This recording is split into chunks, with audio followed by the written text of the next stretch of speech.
नमस्कार मित्रांनो, राज्यसेवेची 2024ची पूर्व परीक्षा जी की सुरुवातीला 28 एप्रिलला होणार होती. आता मे, जून, जुलै, ऑगस्ट पण संपलाय, सप्टेंबर पण सुरू झालाय. 3-4 वेळेस परीक्षा पोस्टपोन झाली आहे. त्यामुळे जे रेग्युलर अभ्यास करणारे आणि विशेष करून जे फ्रेशर मुलं होते ते खूप डिस्टर्ब झालेत, आणि जे जुने मुलं होते त्यांच्यासाठी ही एक शेवटची संधी असल्यामुळे त्यांना एक्स्ट्रा वेळ भेटला. बट अजूनही निश्चित नाहीये की परीक्षा केव्हा होईल. आणि अशा स्थितीमध्ये मग बऱ्याच मुलांना हा प्रॉब्लेम येतोय आता की आता करायचं काय नेमकं. म्हणजे जी अभ्यासाची लिंक किंवा जेवढा सिरियसनेस आपला एक्झाम डेट आपल्या डोळ्यासमोर असल्यानंतर असतो, तीच एक्झाम आता अनिश्चित कालावधीसाठी पोस्टपोन झाल्यानंतर काय करावं तेच कळत नाही. तर त्यामुळेच मग हे सेशन मी तुमच्यासाठी खास घेऊन आलोय की आता आपल्याला किती वेळ आहे हे निश्चित सांगता येत नाही, बट मिनिमम किती आहे ते आपण सांगू शकतो. बऱ्याच जणांनी बरेच अंदाज लावलेत की एक्झाम आता गणपतीनंतर होईल किंवा निवडणुकीनंतर होईल किंवा निवडणुकीच्या अगोदर होईल. सो या सगळ्या गोष्टींचं जर आपण एकत्रीकरण केलं आणि त्या सगळ्यांचा सार जर काढला तर आपण असं गृहीत धरूयात की आपल्याकडे एक्झामसाठी आता कमीत कमी 1-1.5 महिना आहे. कमीत कमी, जास्तीत जास्त 2 महिने पण असू शकतात, पण 1-1.5 महिना आपण पकडून चालूयात. सो त्या 1-1.5 महिन्यामध्ये आपण काय करायचं, नेमकं अभ्यासाचं नियोजन कसं करायचं. आणि त्यातल्या त्यात राज्यसेवा प्रीला सायन्सचं वेटेज जास्त आहे. 20 प्रश्न येतात सायन्सचे प्रीला, GS मध्ये 40 मार्कांना, आणि प्लस सीसॅटला पण 2 पॅसेज तर असतातच कमीत कमी सायन्सचे, काही वेळा 3 पण असतात. सो मग आपण तेच बघूयात आता, सायन्सच्या कुठल्या टॉपिकची तुम्ही या सगळ्या वेळेमध्ये तुमचं जे काही शेड्यूल असेल बाकी विषयांचं सोडून राहिलेल्या वेळेमध्ये सायन्सचे कुठले टॉपिक तुम्ही रिवाइज करायला पाहिजे, जेणेकरून तुम्हाला ह्या राहिलेल्या वेळेमध्ये त्या टॉपिकचा फायदा होईल. ठीक आहे. सो बघूयात मग सायन्स राज्यसेवा प्रीसाठी 2024च्या इम्पॉर्टंट टॉपिकची स्ट्रॅटेजी. मित्रांनो, सायन्सचे इम्पॉर्टंट टॉपिक जर म्हणलं, आपल्याला सगळ्यांना माहिती आहे की सायन्सचे 3 पार्ट्स आहेत. जनरल सायन्समध्ये 3 भाग आहेत ज्यावर आपल्याला युजली प्रश्न येतात. एक बायोलॉजी आहे, एक फिजिक्स आहे आणि एक केमिस्ट्री आहे. बायोलॉजी, फिजिक्स आणि केमिस्ट्री.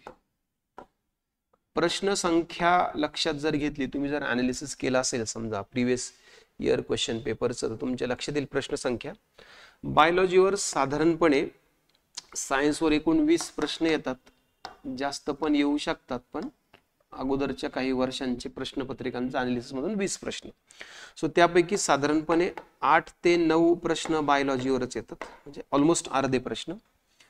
5 ते 6 प्रश्न फिजिक्सवर येतात आणि 5 ते 6 प्रश्न जे आहेत ते केमिस्ट्रीवर येतात. आणि अजून जास्त पण वाढू शकतात, कमी जास्त पण होऊ शकतात. आणि आणखी एक महत्त्वाचा मुद्दा म्हणजे फिजिक्सवर काही टॉपिकवर न्यूमरिकल्स येतात. मागच्या वर्षीच्या राज्यसेवा प्रीला तर केमिस्ट्रीच्या 6 प्रश्नांपैकी 5 प्रश्न न्यूमरिकल्स होते, गणितच होते, लक्षात ठेवा. सो मग याच्यासाठी काय करायचं, कुठले टॉपिक महत्त्वाचे आहेत न्यूमरिकलसाठी, आणि बायोलॉजीसाठी 8-9 प्रश्न किंवा 10 प्रश्न टॅकल करण्यासाठी कुठले टॉपिक आहेत, त्यावर आपण थोडीशी चर्चा करणार आहोत. So starting with the biology. मित्रांनो, स्पेशली जर राज्यसेवेचा विचार केला तर राज्यसेवेला बायोलॉजीवर आपल्याला प्रश्न कुठल्या टॉपिकवर जास्त विचारले जातात, किंवा आपण आता हा जो वेळ आहे आपल्याकडे शिल्लक, ह्या वेळेमध्ये आपण कुठले टॉपिक जास्त फोकस करावे जेणेकरून आपला सायन्सचा स्कोर वाढेल. तर मित्रांनो, बायोलॉजीमध्ये सगळ्यात जास्त प्रश्न जे आहेत ना ते सिस्टीम्सवर येतात. लक्षात ठेवा, सिस्टीम्स म्हणजे संस्था, म्हणजे सजीवांच्या शरीरात घडणाऱ्या सगळ्या लाईफ प्रोसेसेस म्हणजे काय काय, तर याच्यामध्ये मग डायजेस्टिव्ह सिस्टीम येते बघा. डायजेस्टिव्ह सिस्टीम म्हणजे पचन संस्था. रेस्पिरेटरी सिस्टीम येते म्हणजे श्वसन संस्था. सर्क्युलेटरी सिस्टीम येते म्हणजे रक्ताभिसरण संस्था. एक्सक्रीटरी सिस्टीम येते म्हणजे उत्सर्जन संस्था.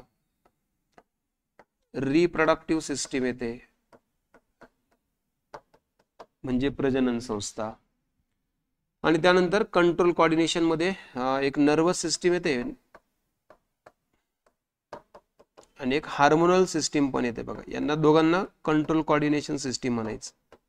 हार्मोनल सिस्टीम म्हणजे संप्रेरक संस्था. जे आपल्या मित्रमंडळांना इंग्रजी एवढं कळत नसेल त्यांच्यासाठी सांगतो. पचन संस्था, श्वसन संस्था, आपल्या पुस्तकात आहे सगळं व्यवस्थित डिटेल दिलेलं आहे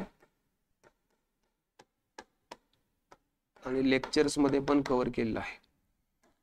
तर हे सगळे घटक, रक्ताभिसरण संस्था, उत्सर्जन संस्था, प्रजनन संस्था, त्याच्यामध्ये असेक्शुअल रिप्रोडक्शन, सेक्शुअल रिप्रोडक्शन, चेता संस्था जे ब्रेन वगैरे, आणि संप्रेरक संस्था म्हणजे हार्मोनल सिस्टीम. तर आता ह्या एवढ्या सिस्टीम्स आहेत आपल्या शरीरामध्ये, सगळेच करायच्यात का? तर नाही. जास्त प्रश्न कशावर येतात ते सांगतो मी तुम्हाला. जास्त प्रश्न येतात, येऊन गेले डायजेस्टिव्ह सिस्टीमवर, रेस्पिरेटरी सिस्टीमवर आणि सर्क्युलेटरी सिस्टीमवर, आणि त्यानंतर चौथा नंबर लागतो हार्मोनल सिस्टीम. तर या 4 सिस्टीम जास्त फोकस करायच्या, यांच्यावर जास्त फ्रिक्वेन्सी आहे कम्पेअर टू एक्सक्रिशन, रिप्रोडक्शन आणि नर्वसवर तर नाहीच म्हटलं तरी चालतं. ठीक आहे, या 4 सिस्टीम जास्त डिटेल करायच्या, बाकी सिस्टीम ओव्हरलुक केले तरी चालतील. एकदा रिवाइज करून घ्या. ठीक आहे. सिस्टीम्स व्यतिरिक्त मग अजून काय? सिस्टीम्स व्यतिरिक्त दुसरा महत्वाचा घटक आहे ज्याच्यावर प्रश्न येऊ शकतात आपल्याला युजली, ते म्हणजे ह्युमन आणि प्लांट्सशी रिलेटेड डिसीजेस. एखाद दुसरा प्रश्न याच्यावर येतोच, लक्षात ठेवा. रोग येतात, मानवाशी संबंधित किंवा वनस्पतींशी संबंधित रोग, वेगवेगळ्या घटकांमुळे, वेगवेगळ्या कारणांमुळे होणारे डिसीज. सो हे सुद्धा आपण कव्हर करणं गरजेचं आहे. तिसरा, मायक्रोब्स. मायक्रोब्स म्हणजे सूक्ष्मजीव, आणि त्या सूक्ष्मजीवांशी संबंधित संशोधन असेल किंवा तंत्रज्ञान असेल, संशोधन किंवा त्यांच्याशी संबंधित काही तंत्रज्ञान असेल, म्हणजे काही रिसर्च असेल किंवा काही टेक्नॉलॉजी असेल, त्याच्यावर सुद्धा प्रश्न आपल्याला विचारले जातात. आणि लास्ट, सेल्स आणि टिश्यू. टिश्यू मध्ये पण स्पेशली फक्त ॲनिमल टिश्यू मधल्याच काही घटकांवर. पेशीमध्ये DNA, RNA, सेलचे टाइप्स प्रोकॅरियोटिक, युकॅरियोटिक, आणि टिश्यू मध्ये ॲनिमल टिश्यूज युजली आपल्यासाठी महत्वाचं आहे. ठीक आहे. हे झालं मित्रांनो बायोलॉजीसाठी महत्वाचे टॉपिक्स. हे चांगले रिवाइज करा, तुमच्याकडे राहिलेला वेळ जो आहे त्या वेळेमध्ये. त्यानंतर दुसरा महत्वाचा विषय आहे आपला फिजिक्स. फिजिक्स मधले इम्पॉर्टंट टॉपिक जर तुम्हाला सांगायचे झाले तर 4 टॉपिक जास्त महत्वाचे आहेत, ज्यांच्यावर खूप फ्रिक्वेंटली प्रश्न येतात, आणि बाकी कमी महत्वाचे टॉपिक आहेत. मी आता त्याला 2 पार्ट मध्ये डिवाइड करतो. मोस्ट इम्पॉर्टंट टॉपिक आणि इम्पॉर्टंट टॉपिक. ठीक आहे. मोस्ट इम्पॉर्टंट टॉपिक मध्ये तुम्ही 4 टॉपिक, एक आहे लाईट आणि त्याचे कॅरेक्टरिस्टिक्स म्हणजे प्रकाशाचे सगळे गुणधर्म, आणि याच्यावर न्यूमरिकल्स पण येतात. त्यानंतर दुसरा टॉपिक आहे इलेक्ट्रिसिटी, याच्यावर पण न्यूमरिकल्स येतात. तिसरा टॉपिक आहे साऊंड एनर्जी, याच्यावर पण न्यूमरिकल्स येतात. आणि चौथा टॉपिक आहे हीट एनर्जी, याच्यावर सुद्धा न्यूमरिकल्स येतात. सो हे 4ही टॉपिक, यांच्या सगळ्या कन्सेप्ट डिटेल आणि याच्यावर येणारे न्यूमरिकल्स, हे सगळं तुमचं कव्हर झालं पाहिजे. आणि इम्पॉर्टंट टॉपिक मध्ये मग लक्षात ठेवा, एक ग्रॅव्हिटेशन म्हणजे फोर्स वाला टॉपिक, त्यानंतर एक वर्क एनर्जीचे फॉर्म्युले, वर्क आणि एनर्जीचे फॉर्म्युले, प्रेशर आणि डेन्सिटी, मागच्या वर्षी एक प्रश्न आला होता बर्नौलीच्या प्रिन्सिपलवर, आणि एक टॉपिक आहे बघा रेडिओ ऍक्टिव्हिटी, हा पण बऱ्यापैकी महत्वाचा आहे, अल्फा बीटा आणि गॅमा वाला टॉपिक. ठीक आहे. सो रेडिओ ऍक्टिव्हिटी पण एक चांगला करा, यांना थोडंसं ओव्हरलुक करून घ्या, हा एक बऱ्यापैकी करा, आणि हे 4 तर 100% करा, आणि 4 टॉपिकवर प्रश्न येण्याची शक्यता खूप जास्त असते, लक्षात. ठीक आहे. हे 4 टॉपिक. आणि सायन्स टेक मधलं काही नवीन इनोव्हेशन असेल, काही नवीन संशोधन असेल, इस्रोचं काही प्रोग्राम वगैरे असेल तर ते सगळं. ठीक आहे. आणि तिसरा आणि शेवटचा पार्ट आहे मित्रांनो आपला, तो म्हणजे केमिस्ट्री. केमिस्ट्रीमध्ये सुद्धा आपण टॉपिक्सला 2 पार्ट मध्ये डिवाइड करू शकतो. एक मोस्ट इम्पॉर्टंट टॉपिक्स आणि एक फक्त important topics. Most important topics मध्ये काय काय करा? मोस्ट इम्पॉर्टंट टॉपिक मध्ये सगळ्यात पहिल्यांदा ॲटॉमिक स्ट्रक्चर करा. सगळ्या atomic theories, Dalton, Rutherford, Thomson, Bohr, Chadwick वगैरे, atomic number, atomic mass, isotopes, isobars, electron configuration, सगळे कन्सेप्ट क्लिअर करा, नाही तर टॉपिकच समजणार नाही बरेचसे. ठीक आहे. ॲटॉमिक स्ट्रक्चर नंतर पिरियोडिक टेबल एक चांगला करा, याच्यावर सुद्धा नेहमी प्रश्न येतात. पिरियोडिक टेबल सोबत डोबेरेनरचं क्लासिफिकेशन, त्यानंतर आपलं मेंडेलिव्हचं क्लासिफिकेशन, त्यानंतर न्यूलँडचं क्लासिफिकेशन आणि मॉडर्न पिरियडिक टेबल, हे तिन्ही पण चारी पण. त्यानंतर तिसरा टॉपिक आहे बघा पिरियडिक टेबल नंतर केमिकल बॉन्डिंग. हा खूप महत्त्वाचा टॉपिक आहे, याच्यावर सुद्धा प्रश्न येण्याचं प्रमाण खूप वाढलंय. केमिकल बॉन्डिंग मध्ये ionic bond, covalent bond, covalent बॉन्डचे प्रकार, single, double, triple, sigma bond, pi bond, polar आणि नॉन पोलार बॉन्ड, त्यानंतर VSPR थेरी वगैरे या सगळ्या गोष्टी क्लिअर करा. त्यानंतर केमिकल रिॲक्शन्स, केमिकल रिॲक्शन्स म्हणजे रासायनिक अभिक्रिया. आणि हो मित्रांनो, एक सगळ्यात महत्त्वाचा टॉपिक तर विसरलोच मी, मेटल्स आणि नॉन मेटल्स, धातू आणि अधातू सगळ्यात महत्त्वाचं आहे. After atomic structure metals non metals करा लक्षात, धातू आणि अधातू. त्यानंतर ऍसिड्स आणि बेसेस, ऍसिड्स आणि बेसेस म्हणजे आम्ल आणि आम्लारी, हा पण एक महत्त्वाचा टॉपिक आहे. आणि इम्पॉर्टंट टॉपिक मध्ये काय कराल मग, इम्पॉर्टंट टॉपिक मध्ये कराल तुम्ही मग हायड्रोकार्बन्स, पहिला हायड्रोकार्बन्स, अल्केन, अल्किन आणि अल्काइन.